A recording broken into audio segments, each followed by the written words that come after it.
যুক্তরাষ্ট্র ও ইসরায়েলের যৌথ হামলায় ইরানের সর্বোচ্চ নেতা আয়াতুল্লাহ আলী খামেনি নিহত হয়েছে বলে জানান দেশটির সংবাদ মাধ্যম।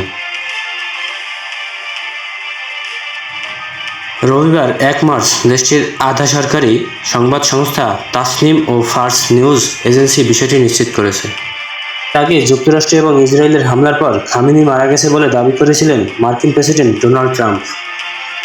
দুটি মার্কিন সূত্র ও বিষয়টির সম্পর্কে অবগত একটি সূত্রের বরাত দিয়ে বার্তা সংস্থা রয়টার্স প্রতিবেদনে বলা হয়, শনিবার ভোরে ইরানে ইসরায়েল ও যুক্তরাষ্ট্রের যৌথ হামলা চালানোর সময় ইরানের সর্বোচ্চ নেতা শীর্ষ উপদেষ্টাদের সঙ্গে বৈঠক করেছিলেন। কর্মকর্তা জানিয়েছেন, হামলায় খামেনি ও তার শীর্ষ সহযোগীরা নিহত হয়েছেন। তাদের মধ্যে ছিলেন সাবেক ন্যাশনাল সিকিউরিটি কাউন্সিল সচিব আলী শামখানি এবং ইসলামী রেভলিউশনারি গার্ড কর্পস। কর্মকর্তা জানিয়েছেন, হামলায় খামেনি ও তার শীর্ষ সহযোগীরা নিহত হয়েছে। তাদের মধ্যে ছিলেন সাবেক ন্যাশনাল সিকিউরিটি কাউন্সিল সচিব আলী শামখানি ও ইসলামী রিভলিউশনারি গার্ড কর্পসের কমান্ডার মোহাম্মদ পাকপোর।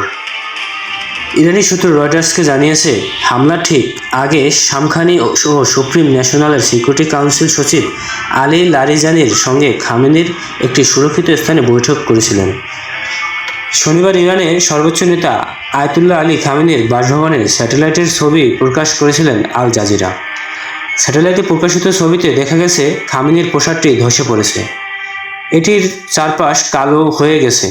এতে বোঝা যাচ্ছে সেখানে বড় ধরনের বিস্ফোরণ ঘটানো হয়েছে।